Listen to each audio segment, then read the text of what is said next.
Good afternoon from Oakville, everyone. It's Hanifa Menon from hearthealthbrainhealth.com, encouraging healthy craving and mindful actions.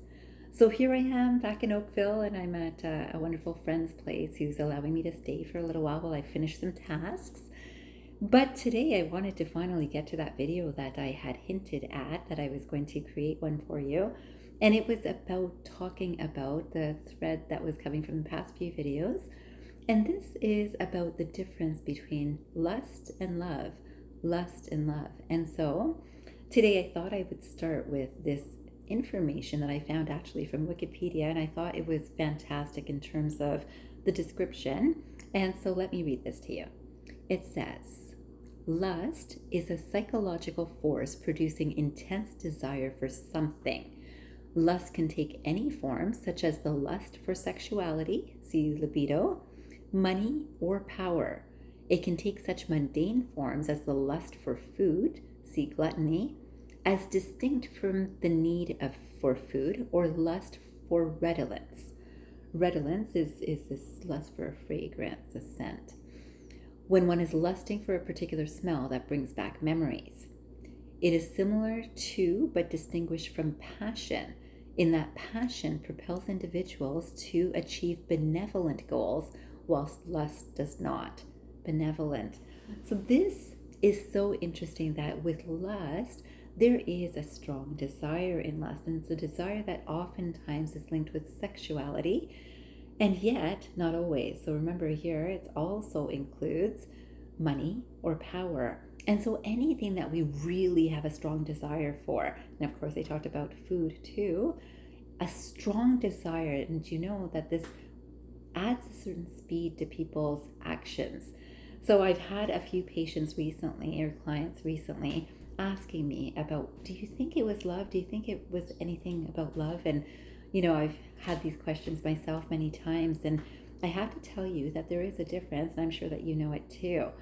And I want to also bring it together with vibrational energy, where we can recognize that a lot of times when someone feels like, oh, this person only wanted to have sex with me, we can recognize that our own energies are often vibrating on a similar level when we feel a lust towards us, that there would be a lust energy of some sort. Again, whether it's about money, whether it's about power, whether it's about food, there will be something that resonates in that energy. So even if a person is interested sexually and we are interested in achievement of something, it will be the same vibrational energy, that this is the energy of lust for something, this really strong desire to have something.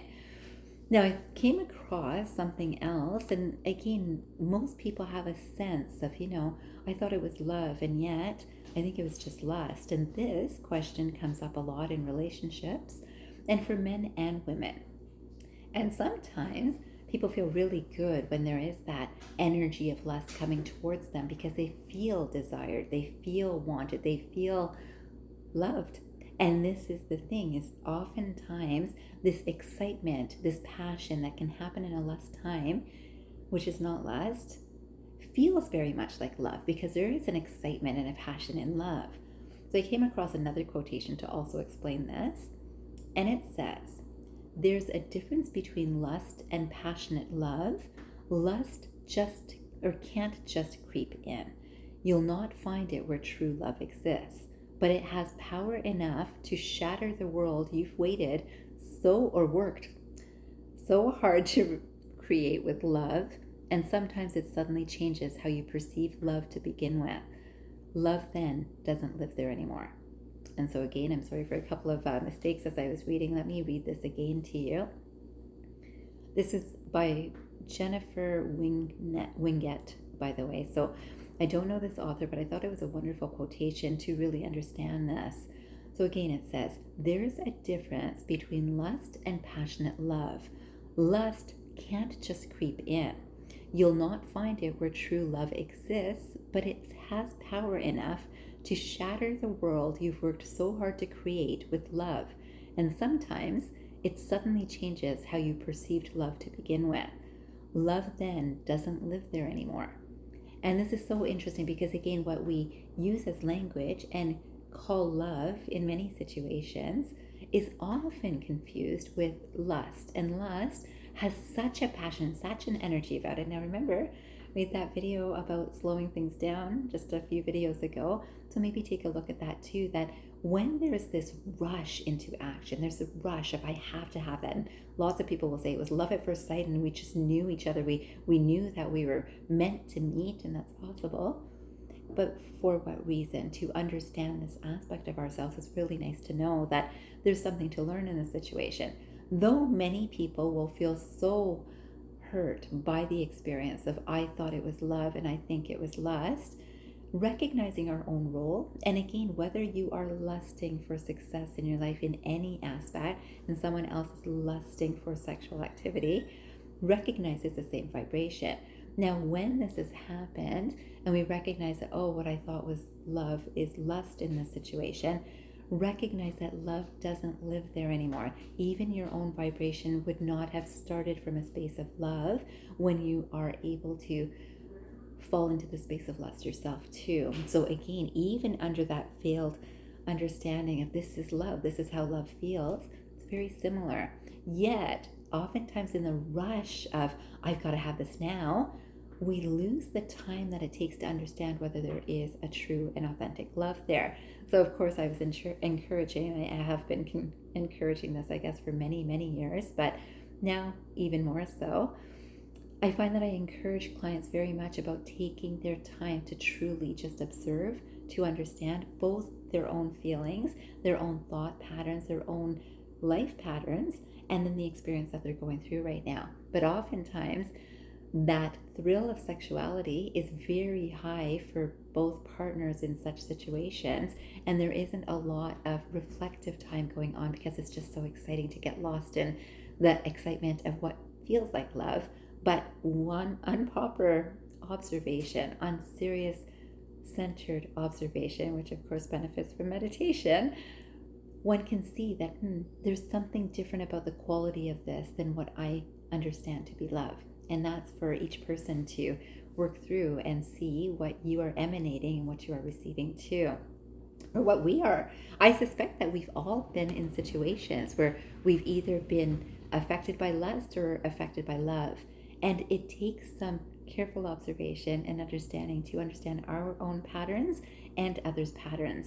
Now, remembering that energy work, this work that we can do for ourselves is once we understand there's a lust situation, even if you're calling it lust and understanding it at lust, recognize that the more you think about that, that's more of the vibration that you are emitting now. And right now is your biggest power. So if you start thinking about love and understanding love, and what does it feel like to be loved, and what does it feel like to give love, you'll be in a whole different energy pattern, and you will draw that energy to you. Then I came across this quotation which says, this is by Khalil Gibran, and you know that he's one of my favorite authors. It says, the lust for comfort, that stealthy thing that enters the house a guest and then becomes a host and then a master. And here's the thing, right? If someone is in this space of lust, the lust for comfort, so imagine you're just lusting for the comfort of whether a relationship, like whether food, whether a home, whether furnishings, whether the comfort of new bedding. It could be as simple as that, anything.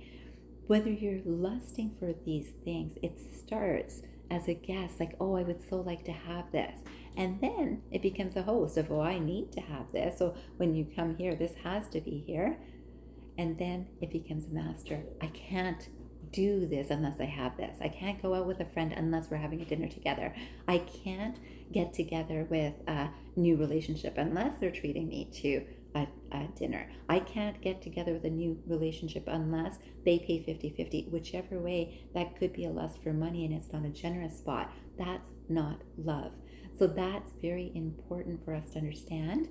And again, you know, Khalil Gibran is notorious for deep quotations, and it's for you to understand what you can or would like to out of the space that you're in right now. But I would encourage that you reflect on these quotes that I'll write under this video, of course.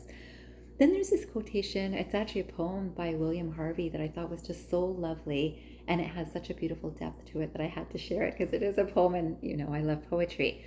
So it says, there is a lust in man no charm can tame, of loudly publishing his neighbor's shame, On eagle's wings, immortal scandals fly, while virtuous actions are born and die. And I just find that so touching. Like, of course, I get affected by poetry, but you understand this, that when these scandalous, these sex acts are, so again, some people actually love to enjoy lust, and whether they're calling it that or not, they know that they're going after one person after another, after another, after another. It's just like, I liked this experience, but I want to have something like this, and I want to try this, and whichever way. But those are the things that people talk about, that, oh yeah, I had that person, that was great, and they were awesome. And or they might say that they were terrible. You don't even know about that person, they're not good this way or that way. These sorts of scandalous conversations happen very regularly. The virtuous, not so much. And this is something for you to see what you do. Like, what do you talk about? What do you think is exciting? Is it exciting to be in that lusty place of whatever you're lusting for? It could be alcohol, it could be drinks, it could be a partying, it could be anything. And then that's the exciting thing to talk about. I went to this awesome party. I met this perfect friend because this is all the fun we did together. I had pot with this person. I had weed. Lots of people talk about this, that this was my fun night. It's not just teenagers. It's all sorts of people throughout the lifespan. And that was the exciting thing that they're going to talk about. And when there's a virtuous action, if this person was so loving towards me, they were so kind, this is a space of love. We don't talk about it so much. And this is interesting for ourselves to understand, that we're aware of it. And what do we talk about? Please talk about love and move away from the lust, the greed, the fame, the money, the fortune. All of that is all that lusty space. And so today, I hope that you will reflect on everything that I've said. Again, I'm going to be writing all of this under this video, and understand these differences that we often can understand in retrospect, and often not so easy to understand in the moment or through moments. But we have the time to do so. We need to take the time to do so. Usually the mind loves playing with, oh, this is so much fun, that we don't give ourselves that space, that centered thought, that centered observation of understanding what's happening in a situation. So finally, I want to finish with this beautiful quote, which is by Bridget DeVoe, and it says, "Lust rushes, but love waits." And this is the truth. And this is, again, when you look at that video, if you do, about doing things slower, I believe that this is very central to happiness and contentment and fulfillment and long lasting, rather than a momentary pleasure that's gone in a moment. And I hope that you understand this, and understand that, yeah, those pleasures are fantastic. They're never long lasting. Love can be long lasting if it is true and authentic, and it has to begin with ourselves. I hope today you begin with yourself, with everything that you love, whether it's a plant, whether it's an animal, whether it's a person, whether it's a family member or a friend. Share the love. Have a beautiful day ahead, and I hope you remember, transform your mind and transform your life. Have a great day, everyone.